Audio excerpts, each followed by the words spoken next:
Princess Rhaenyra. I'm Queen Rhaenyra now. And you all are traitors to the realm.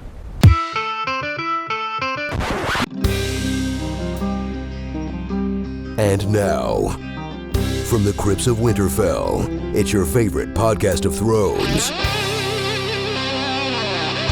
Game of Microphones. With Lord Sterling, Sir Duncan the Fearsome. Winter is here.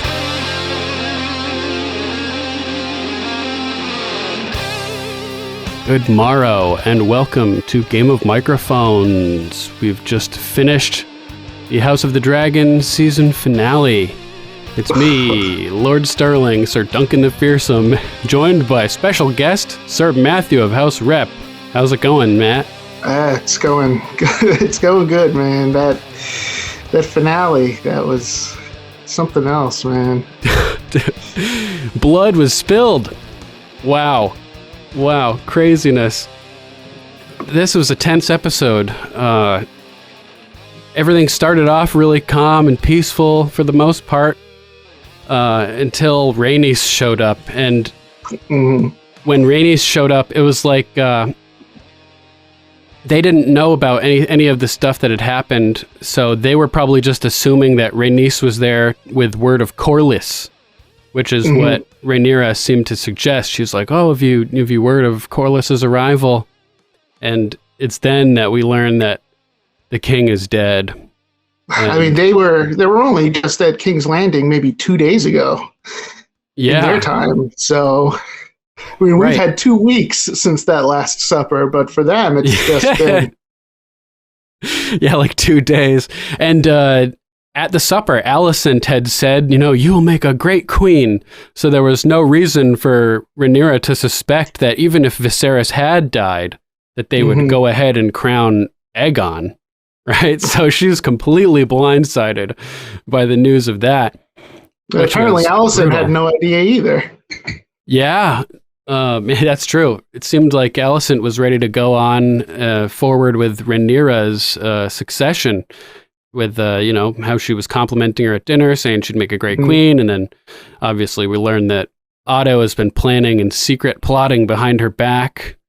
Last episode at the start, which caught her completely off guard. It was like, it's kind of interesting parallels between the green and black queens. They both were completely caught off guard at the beginning of the episode. Last episode, the green queen.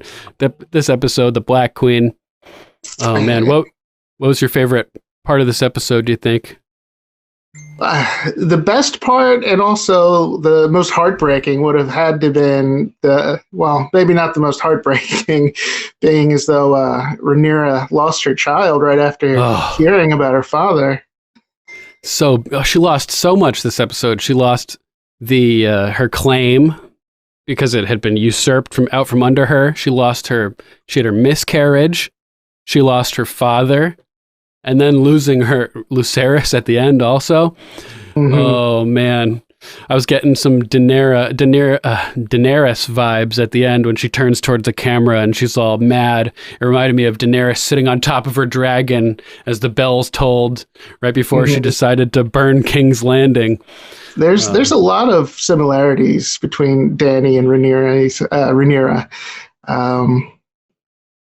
I mean, I couldn't tell so much with the child in tonight's episode, but in the book, Rhaenyra, her daughter Visenya, who did not live, Mushroom the Fool describes her of having all these dragon-like birth defects and being twisted and malformed, and the same as when Dany lost the stallion who would mount the world before throwing herself into that baby was supposed to be all malformed and demon-like itself. Twisted, the bones, the skin sloughing off the bones, hideous, scaly skin. I thought for a second that might be what was happening at the beginning with the miscarriage, and I still wasn't able really to tell if there were some deformities. There was a lot of blood on the poor baby.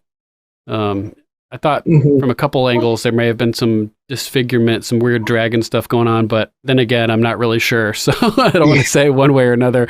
I don't want to have to be like pausing and looking at that.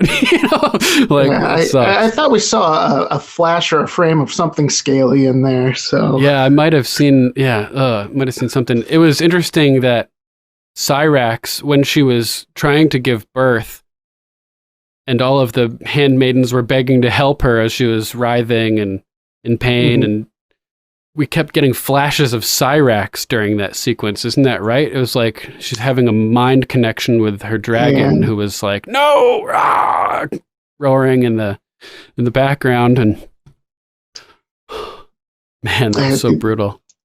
Even after that, both queens seem to like seek for peace, but then we have Otto and Damon who are just screaming for war. Yeah. Damon was just, you know, my mom was like, "Why is he talking so much?" You know, like what's up with that?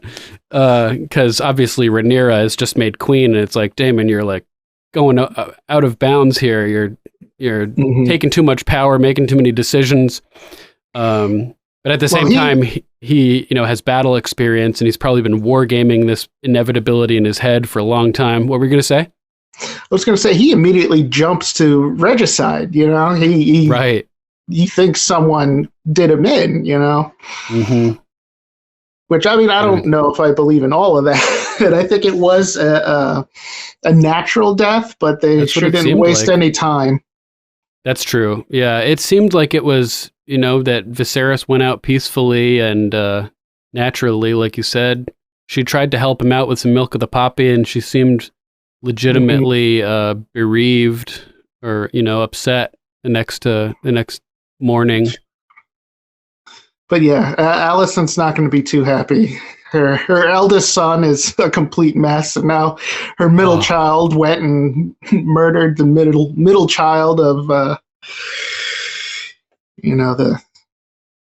the true heir, I guess. Yeah, it's pretty bad. Pushing further towards war. It's pretty bad. And the craziest part too, that the boys who ended up starting the conflict at the end, it didn't seem like either of them wanted it. Lucerys was screaming, "Serve me, obey me, Eryx," and Eryx was just freaked out by the bigger dragon, and came and flamed him. It's like Aemond he thought he had enough control where he could play prey with a smaller dragon, and Vhagar is just like, doesn't think that way. When you signal prey for a dragon, it seems like the dragon thinks that that's prey, and he's trying to grab him and all of that. And Eryx feels like he's being hunted. And Vhagar's seen true combat. Eryx is just a baby, like true. He's the one that we saw episode 3 or 4 when the Pink Dread was brought out. Was that Luke getting his dragon? Yeah, that was when Luke was training with Vermax. Yeah. And I think I'm broadcasting in too much detail. We're not getting enough data out to stream smoothly. So let me pause for a second here and fix to a different resolution. Give us 1 sec, guys. Okay, sorry about that. Where were we? We were talking about the dragon fight. The accidental dragon fight. I mean, when you're that small of a dragon, obviously you're spooked by Vhagar, who's 5 times the size. Yeah, at least.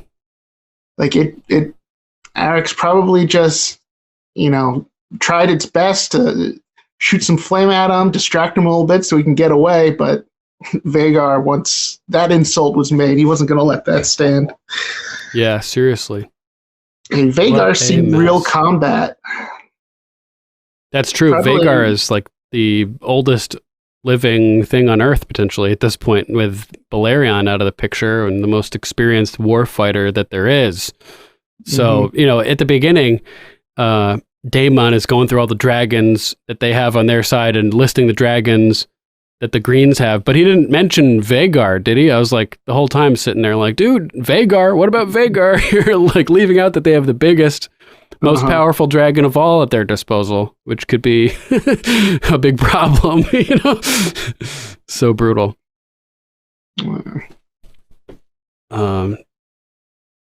That sapphire in Oh, Aemon's yeah. eye.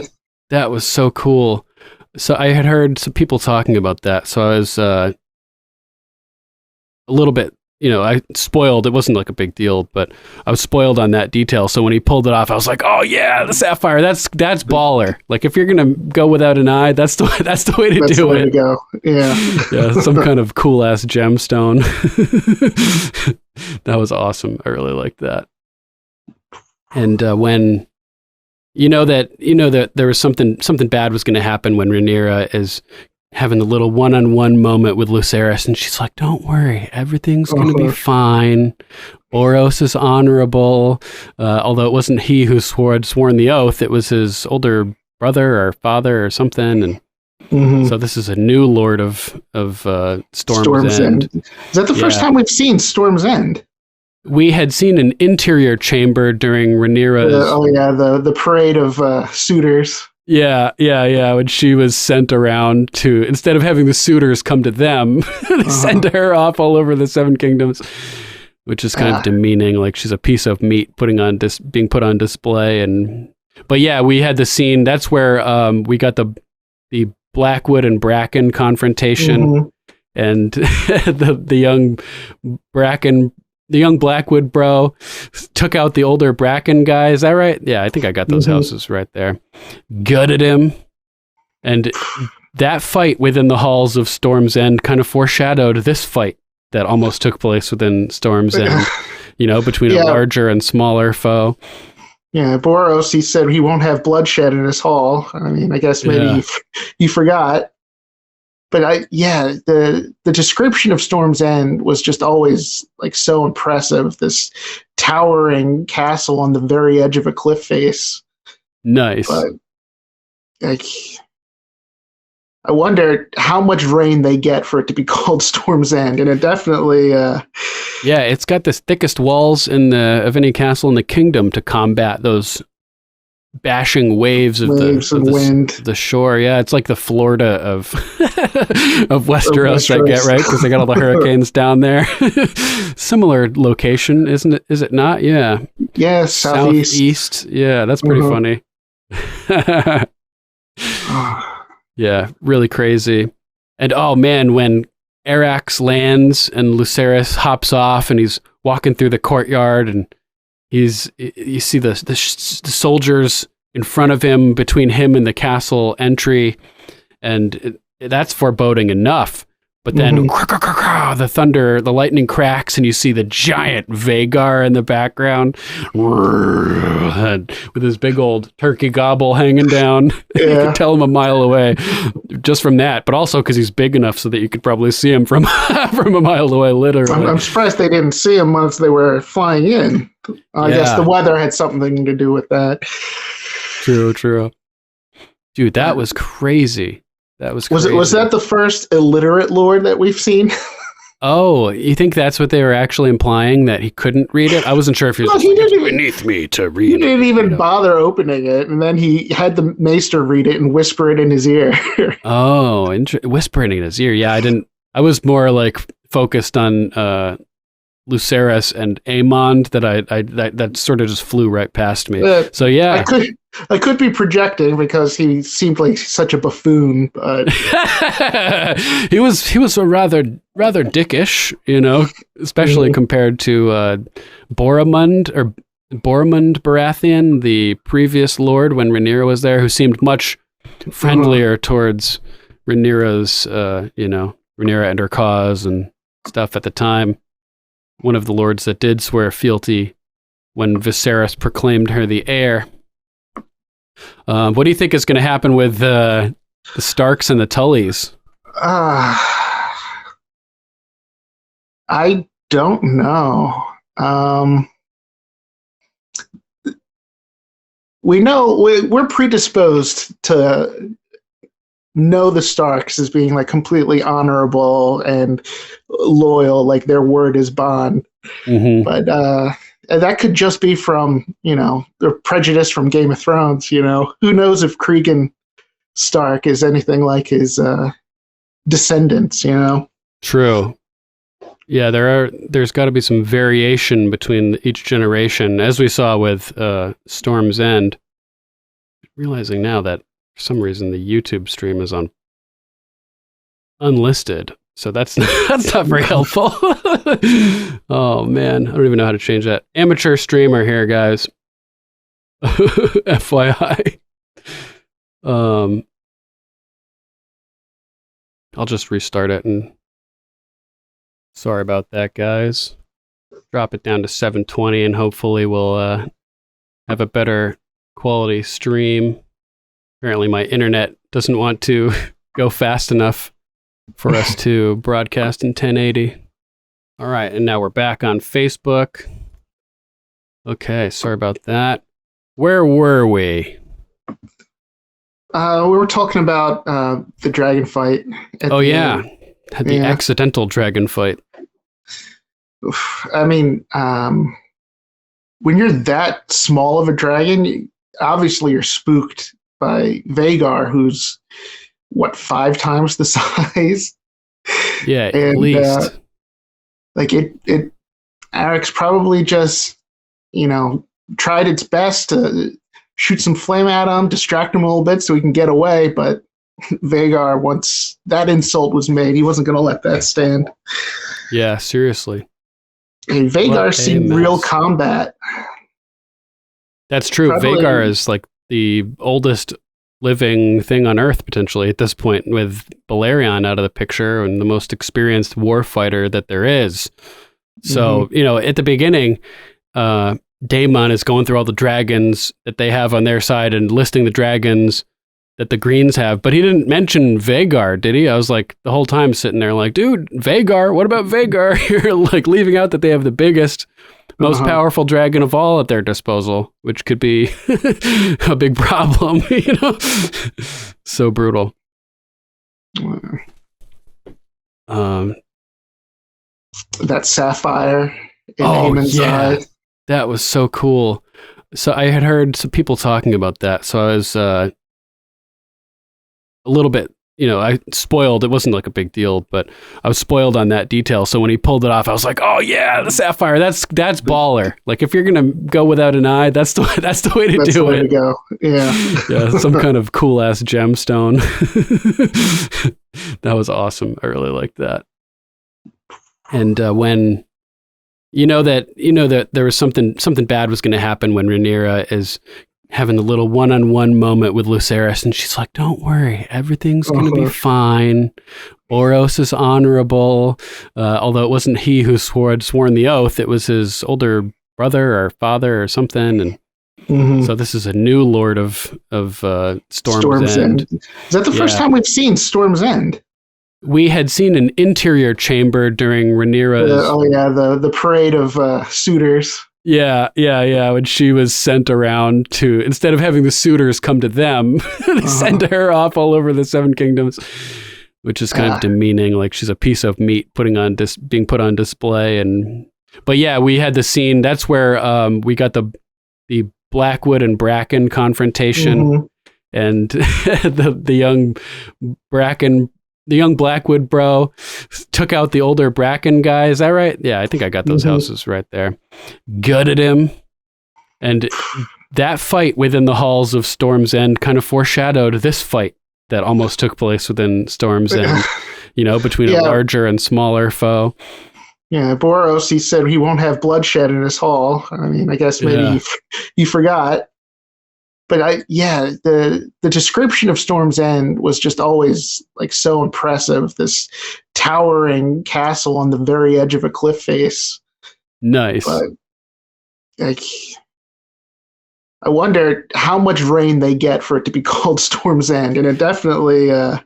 It's got the thickest walls of any castle in the kingdom to combat those bashing waves of wind. the shore. Yeah, it's like the Florida of Westeros, I get, right? Because they got all the hurricanes down there. Similar location, isn't it? Is it not? Yeah. Yeah, southeast. Yeah, that's pretty funny. Yeah, really crazy.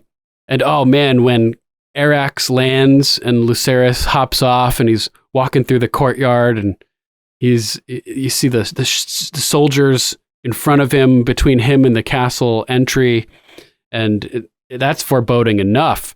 But then the thunder, the lightning cracks, and you see the giant Vhagar in the background with his big old turkey gobble hanging down. Yeah. You can tell him a mile away just from that, but also because he's big enough so that you could probably see him from from a mile away, literally. I'm surprised they didn't see him once they were flying in.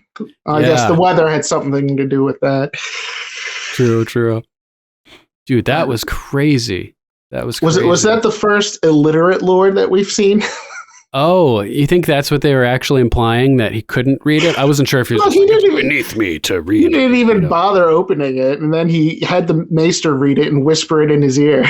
Oh, whispering in his ear. Yeah, I was more like focused on Lucerys and Aemond that sort of just flew right past me.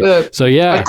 I could be projecting because he seemed like such a buffoon, but he was a rather dickish, especially compared to Boromund Baratheon, the previous lord when Rhaenyra was there, who seemed much friendlier towards Rhaenyra's, Rhaenyra and her cause and stuff at the time.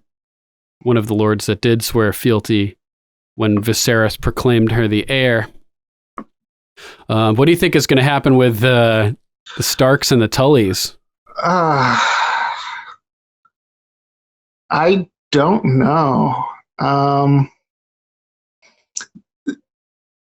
We know we're predisposed to know the Starks as being like completely honorable and loyal, like their word is bond. Mm-hmm. But that could just be from, the prejudice from Game of Thrones, Who knows if Cregan Stark is anything like his descendants, True. Yeah, there's got to be some variation between each generation, as we saw with Storm's End. Realizing now that for some reason the YouTube stream is on unlisted. So that's not very helpful. Oh man, I don't even know how to change that. Amateur streamer here, guys. FYI. I'll just restart it on YouTube. Yeah. So, who did they send off to Winterfell? It was Jaehaerys. Jace. Jace was going to visit the Vale of Arryn, and Rhaenyra's aunt, it would have been. Emma Arryn. Yeah, aunt or uncle, whoever the lord of the Vale is right now. They have blood relation to Rhaenyra and to Jace. So he's going to the Vale of Arryn, and after he goes there, he's going to go on to Winterfell. Craziness. And so he's going to do both, but the 3 dragon riders left Storm's End. So who was the 3rd dragon rider? Dragonstone. Oh yeah. One to Storm's End, one to the Vale in Winterfell. Was the last one just Rhaenys going to patrol whatever area that was? It's possible. She would take care of. Yeah, I was not sure who was going there. Because she. Oh yeah, that makes sense. She was going to be patrolling the Gullet. Is that what they called it? The Gullet, yeah. Pretty cool nickname for the bay there. Is that the area between Storm's End and Dragonstone? That's the big bay that you have to go through to get to King's Landing. Is that right? Yes. Yeah. Makes sense. Rhaenys, Corlys was not too stoked about this whole situation. He didn't want to pick a side, but No. Rhaenys laid the guilt trip on him. You know, she was like, you abandoned me. And so you owe me one, you know, and I think that's what ended up turning the tide in favor of Rhaenyra there. Like, Yeah. They both seemed surprised when he said that they would have the armada of the Valerians at their side. Yeah, totally. Zach says he's ready, so I'm bringing Zach in here. Oh, here we go. Here's Zach. What's up? Hey, welcome. What did you think, bro? Crazy. Man, it was like the beginning and her giving birth and man, just the ending. It's kind of a little bit of everything. It just overall, it just didn't, it felt like a finale at the end, but it was focused on just the blacks basically, where last week was the greens. And I was thinking like the first half was going to be Rhaenyra finding out and what are they going to do? And then the end would be kind of everything. And we got Aemond and Vhagar, but ooh, wow, it was really great. And I loved it, but I was expecting more sometimes, but then like we got a ton. So I was kind of surprised by everything. I mean, knowing and I remembered loosely kind of what happened here in the books, but I kind of forgot the timing of it, if it was now or later in the war or whatever, but really good. So this is the go ahead. Sorry. Point of no turning back right here. Oh yeah, absolutely. So did this similar interaction occur between Aemond and Lucerys in the books here with Vhagar eating, ripping to shreds Lucerys and Arax? Did that happen in the books? It did. It doesn't seem so accidental in the books. Oh yeah. Yeah, that was crazy. Zach, isn't that what you're saying about how about what King Viserys had said about dragons previously? Yeah, that they're a power and a force that, Targaryens, and Valerians think that they can handle and control, but really there is, he rode Valerian. And I mean, in my headcanon, the older and more I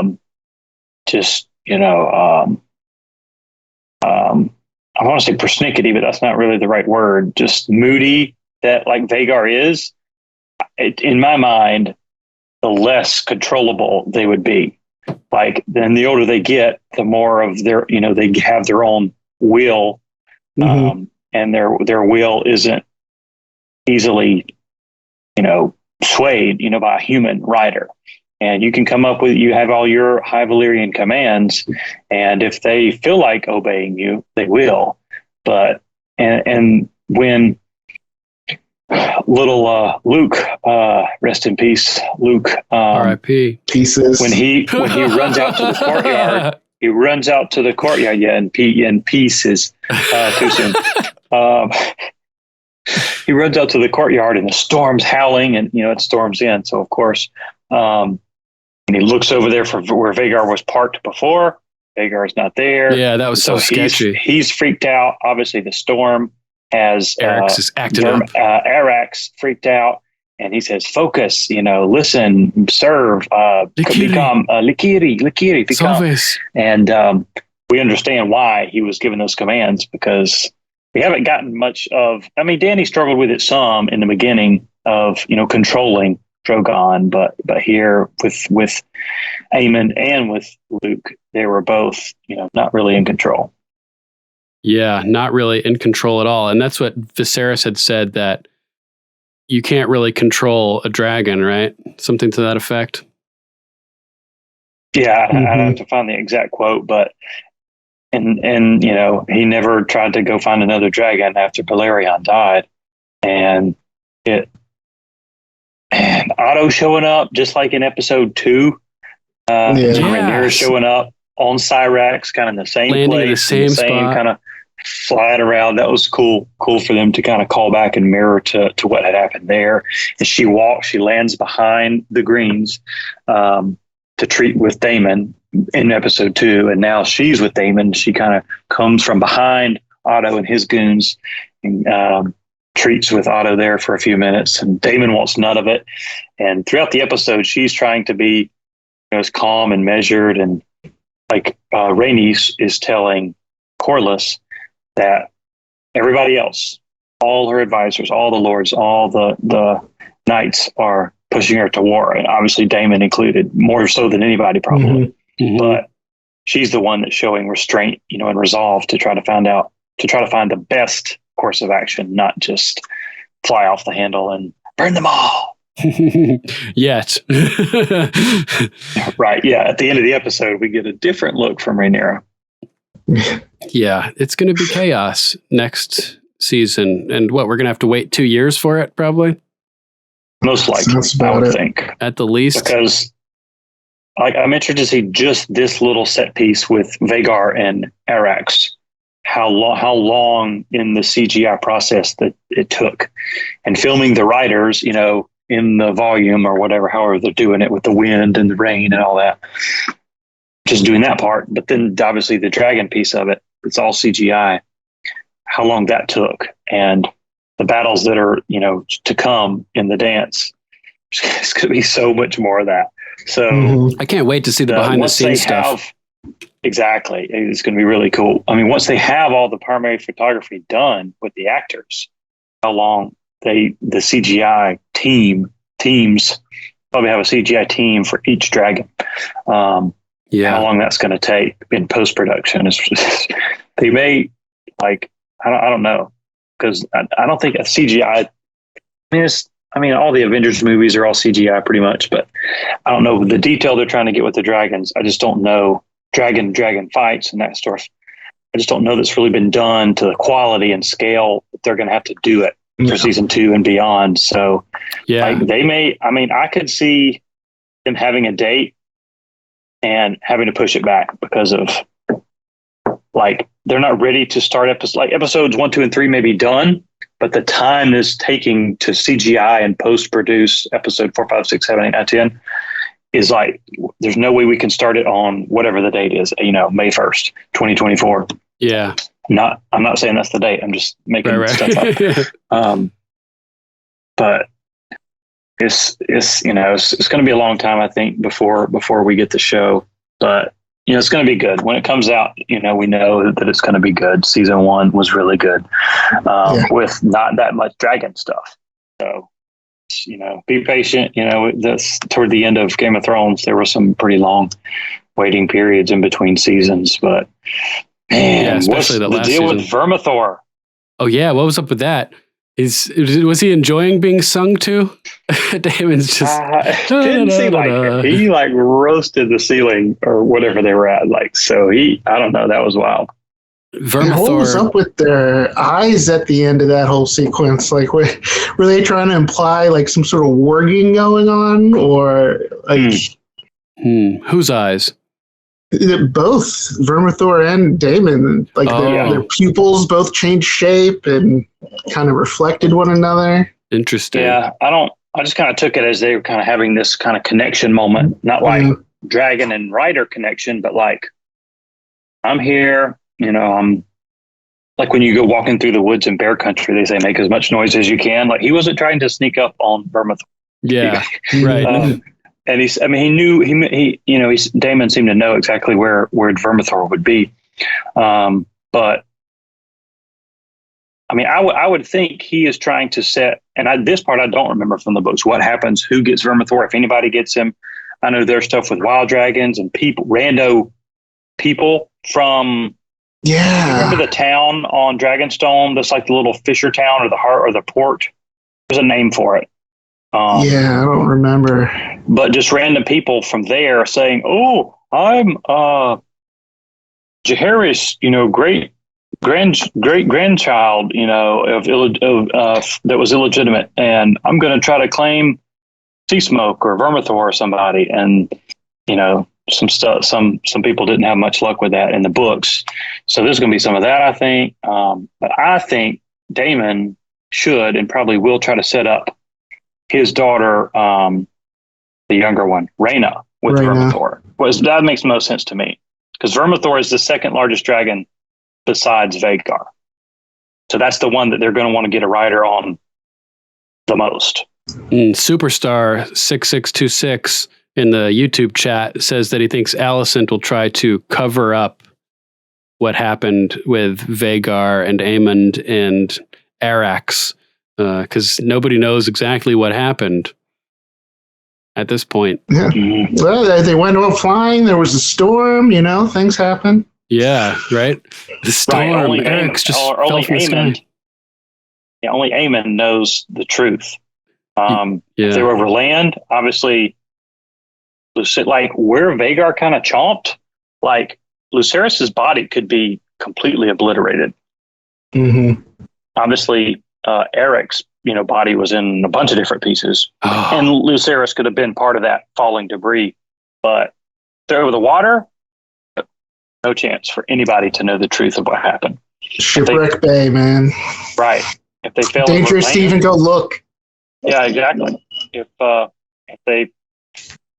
Daemon got word somehow, so I don't know if they'll ever get into the details of how they found out the news about Lucerys dying, but it could just be that they knew that he had left Storm's End, but then he just never arrived.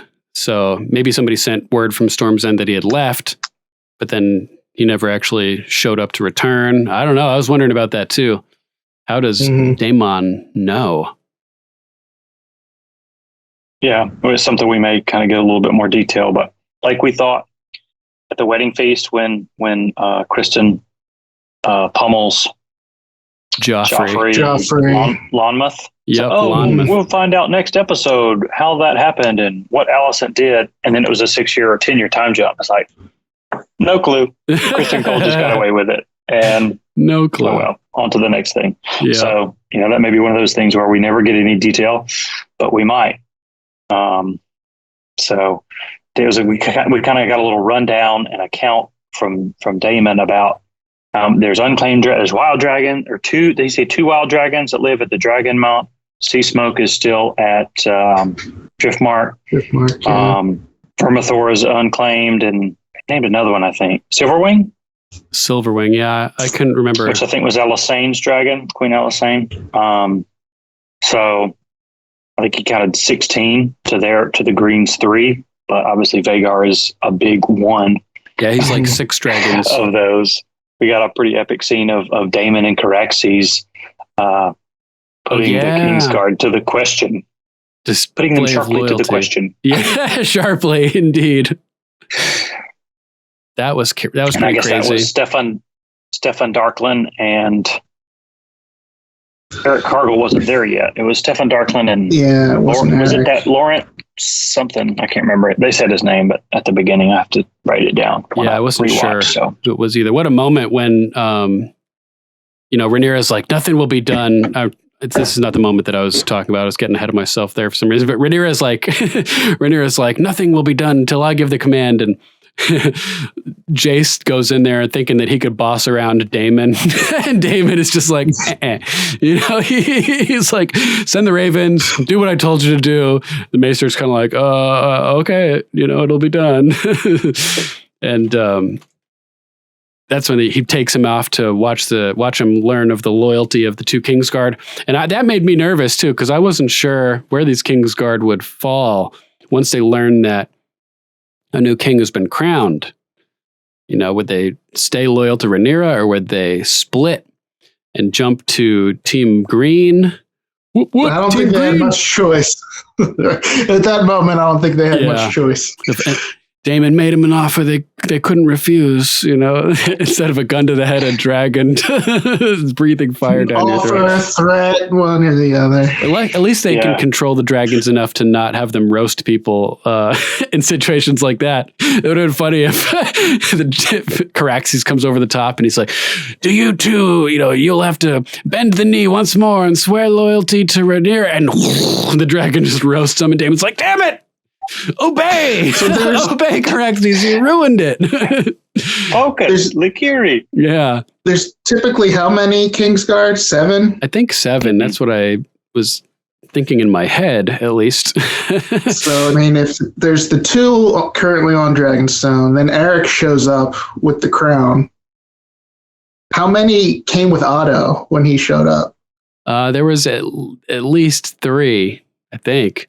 Yeah. So Kristen Cole and Arik had to have been there, right?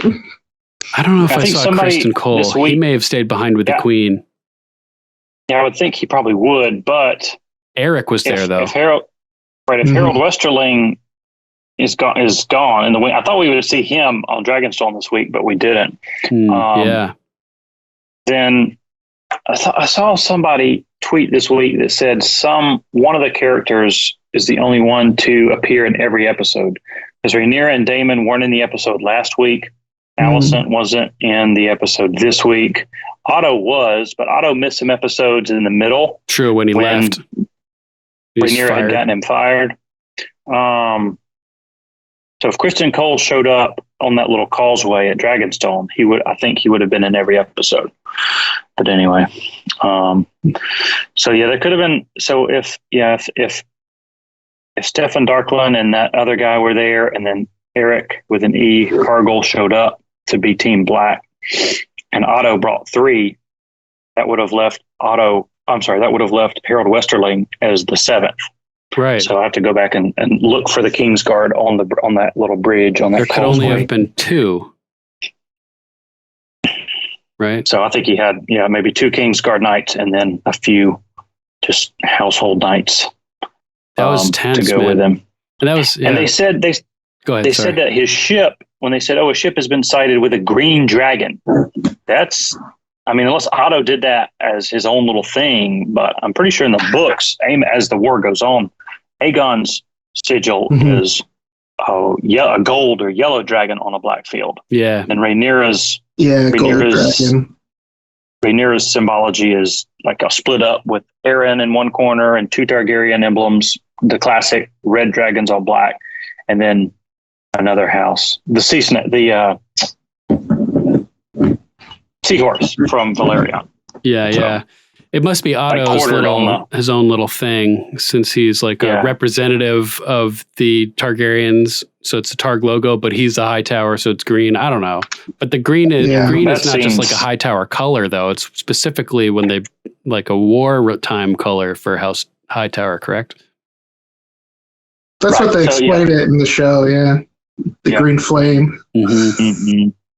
So pretty interesting. Pretty crazy. What a great moment when Eric showed up right as they were, they had lit the pyre for the poor baby and all the spirits were down. But then Eric shows up and he's like, Han brothers, and the 2 Kingsguard that are already there sheathe their swords, and he pulls out the crown from the satchel, and it's like, oh man, it's Viserys' crown, and big, huge moment. And he just kneels and gives his whole spiel about, he re-swears his oath to Rhaenyra whilst holding out the crown for her. A pretty powerful moment. It was interesting that the Kingsguard just took his word for it, though, and sheathed their blades and stepped aside so he could walk right up to Daemon.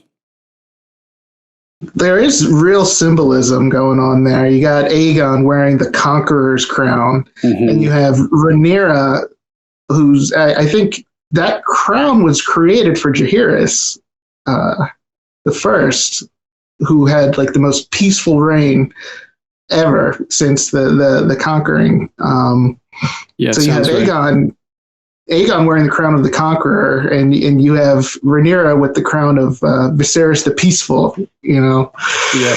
So it's going to be interesting to see exactly where those battle lines are drawn and which houses end up swearing to what. But, hopefully this stream is watchable. It might be buffering a lot. I don't know if we're going over, if we're broadcasting very well, but, oh well. Yeah, I can't really remember how successful Jace's trip to to the Aarons and to the Starks are. It seems like one or both of them end up, I think they all treat him, they receive him, but I can't remember what exactly happens with them in the war. But I was interested. It was interesting that Daemon immediately wanted to go talk with Grover Tully of River Run. So, like, do y'all know that, like, there's Grover and then I think his son is Elmo, and then, yes, like Oscar. George just straight up did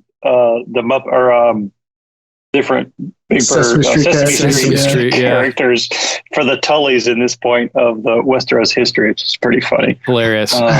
I'm pretty sure he put Larry, Moe, and Curly in a house back in Game of Thrones. So. That sounds right. That's right. Fucking great. It's interesting to see the exterior of Storm's Inn. It wasn't what I had pictured with a tall tower like that. Mm-hmm. Alt Chef Dex was saying yeah. It did seem pretty accurate. I was just thinking of this one big, huge, more like the round, shorter, squatty types of towers at Winterfell, but like just way bigger around than that, but still not all that tall because the raging storms of Storm's Inn. But that was cool to see the exterior of Storm's Inn. And just, I'm really excited to see Vermithor and like what's going to happen, who's going to claim Vermithor, the other dragons. He's the second largest dragon currently still alive, correct, Vermithor? Yeah. So, although George said that the most dangerous, I can't remember if the question was dangerous or most formidable, but he was, saying that Vhagar and Caraxes would be most, whatever the question was they asked George in an interview. It was like dangerous or formidable dragons. He named those two. Right, because Caraxes has seen battle. Go ahead, sorry. And we got some cool movements when Caraxes came out, when Daemon was questioning the two Kingsguard, and he kind of put his two front feet, his wings down, and then his back feet he's so long, and it's like you're kind of wondering how he's going to move. He kind of like his back feet kind of hopped down before he finally got set in position before, and then we got this cool side shot of Daemon and then Caraxes' head in the background. Really cool. But, definitely, yeah, that was a great shot. Caraxes. He's a pretty cool dragon, the bloodworm. Definitely. I can't wait to see more of Vermithor. He was Jaehaerys's, the conciliator, the former king's. He was his dragon, correct? Yep. So he hasn't really seen too much battle and stuff, it seems, because that was a peaceful reign. I wonder how old he was, if he was hatched with Jaehaerys or if he was already alive prior to Jaehaerys' birth. Was he Maegor's dragon as well, or did Maegor ride Balerion? I believe Maegor rode Balerion. I'd have to do a little research on that. But Maegor rode Balerion. I just Googled because it. Maegor took Blackfire. He took the crown. Basically, he took everything that Aegon II here last episode took. Except, Aegon doesn't have Balerion. Aegon II doesn't have Balerion because he's dead, but pretty crazy how Otto tries to play all that. It's like, we got the sword, we got the crown. I don't think Otto mentions the knife or the Song of Ice and Fire dagger. Bro, that scene I heard some people complaining on Twitter about a choking scene, and I was like, okay, and I just scrolled past it. I'm like, I don't want to know who it is or what it is, but when it happened, I was like, oh, Daemon, bro, stop. What are you doing? Daemon is so hardcore. That was crazy. Vermithor only ever had one rider, and it was Jaehaerys. Ooh, so maybe he was his egg that hatched when he was a little baby. The tradition of the house. If he ruled almost, go ahead. Vermithor was born between 30 and 35 AC after the Conquering, and Jaehaerys took him at 48. So he was about 18 years old. Oh, wow. Just a wee dragon pup. Yeah. Man. We're in the 130-ish time frame, I think, AC now. So yeah, Vermithor is basically 100 years old, possibly. Dang. Vhagar is probably 150 or 200 years old, maybe. Yeah, he's up there. He's close to Balerion's age, I believe. Balerion. I wish. Sorry, go ahead. I wish that Rhaenys, the original Rhaenys, Aegon's sister wife, her dragon, she and the dragon were killed in Dorne. I wish her dragon somehow had survived. I can't remember its name. Rhaenys and Valerion, Vhagar, it was Meraxes. Meraxes, yeah. There's Caraxes, Meraxes, Daemon, Aemond, Vaemond, Rhaena, Baela. All these names are so brutal. The silver lining in the war is that as people die, we won't have to remember their names anymore. I don't want to see dragons die, though. And I mean, I know we're definitely going to see more dragons die. But bro, little Arax, man, he was so tiny compared to Vhagar. Yeah. Man. How about that shot where, it shows kind of from Vhagar's perspective behind and to the right as you see Arax flying along. And then Luke looks back and there's nothing there. And then it goes to a shot from underneath looking up over and Arax is flying, but then Vhagar is like, whoa, flying over him, and you can see him in the lightning just for a second before he disappears into the clouds again. Man, that was crazy. Can you imagine how scary that would be? In the middle of a storm on a tiny little dragon with a huge Vhagar flying around. Yeah, not much fun. And then we heard him before we saw him again. Remember, they did it the same way during the flight, the aerobatics scene with Daemon and with Laena. Mm-hmm. Is that right? Yeah, Laena, before she got roasted. Daemon's flying on Caraxes, and then you hear a grumbling, and then it cuts to Vhagar, who flies by. So they did kind of the same thing here, where you heard him growl with his deep grumbling, nice. Voice before we actually saw him.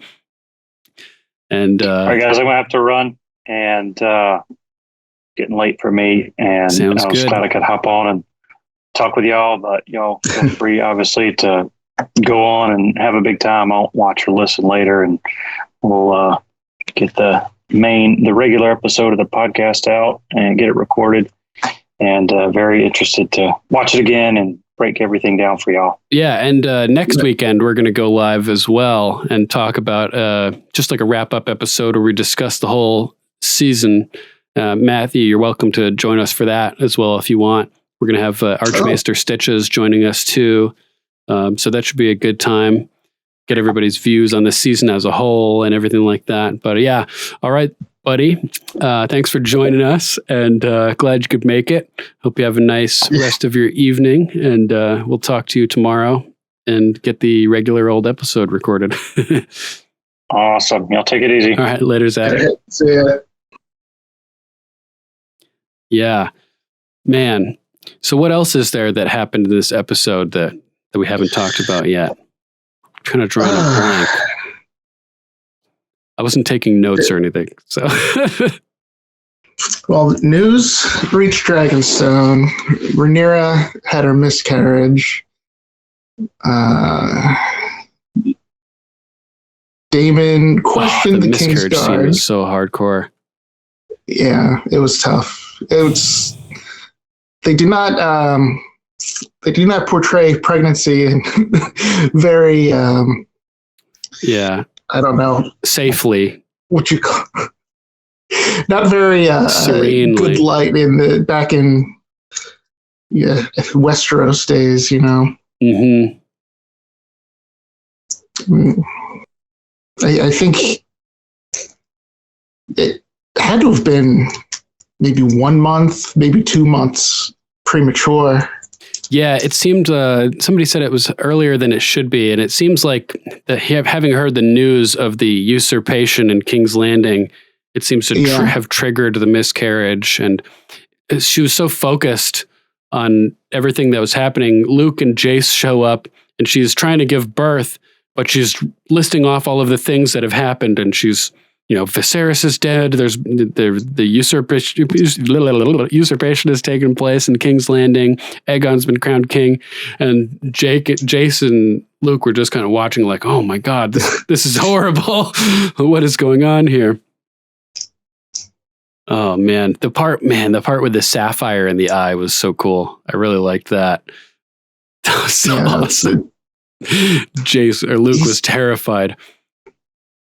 He almost looks like a Bond villain, you know? Yeah, definitely.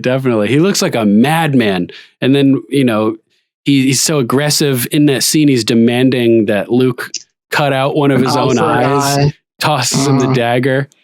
Reminded me of the scene in The Dark Knight where the Joker's like, we're going to have tryouts. And he snaps the pool cue and tosses it to the two guys. And Boros was just not having it. No. And Luke just looked nervous to see Aemond there at all. Just his presence put him on edge and screwed everything up. Did we see Alicent send him to Storm's End last episode? She did mention that someone has to go ensure Storm End's loyalty. There was talk of Storm's End, but I don't think we actually saw anything come of that as to who was being sent or anything. So that was kind of a surprise. He gets there and Big Bad Aemond is there. And every time that he's seen Aemond, he's looked scared for the past couple episodes. So, they haven't had the best history. Yeah, definitely foreshadowing this crazy conflict. I really liked how the scene with Rhaenyra on the bridge, landing with Syrax, totally paralleled the scene from earlier on in this series when when Daemon had stole the dragon's egg and she landed behind Otto, just like she did this time, and walked right through the group. What a power move. This time, they're against her straight up. Last time, it was Daemon who was against her, and she walked through her own ranks to go face off with Daemon. This time, she walked through enemy ranks of the Greens, and none of them would dare touch her because Syrax was still there. Big power move. That was really cool. I love how she rips off the hand of the king. Oh, yeah. Pin and just tosses it into the more ocean. hand than he is king, and tosses it. So that's 2 times we've seen the pin removed from Otto in the series. Oh man, that was crazy. Otto must have been, nervous. I was just like, roast him, Oh man.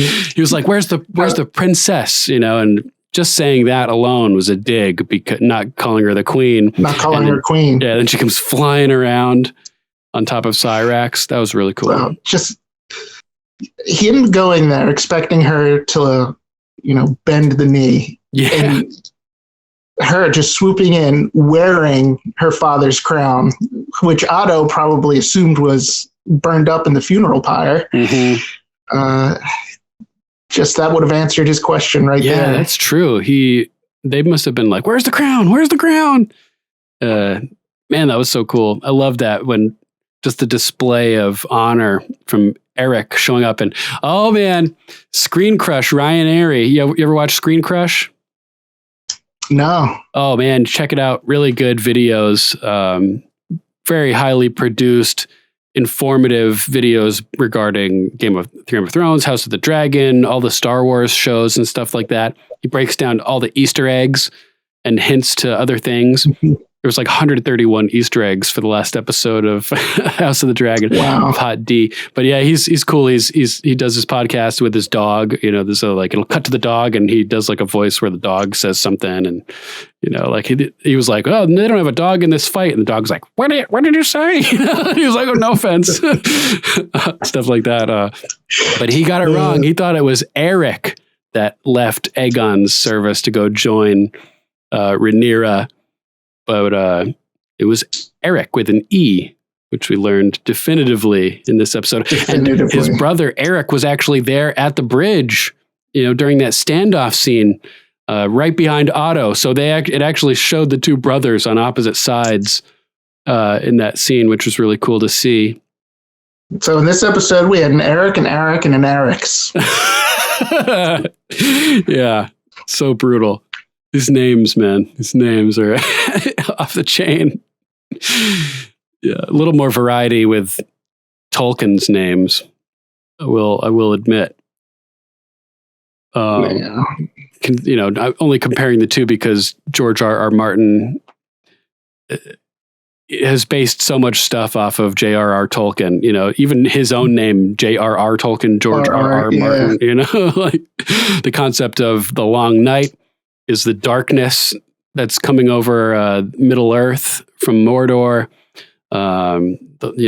Winter's coming, darkness is coming, so many different things.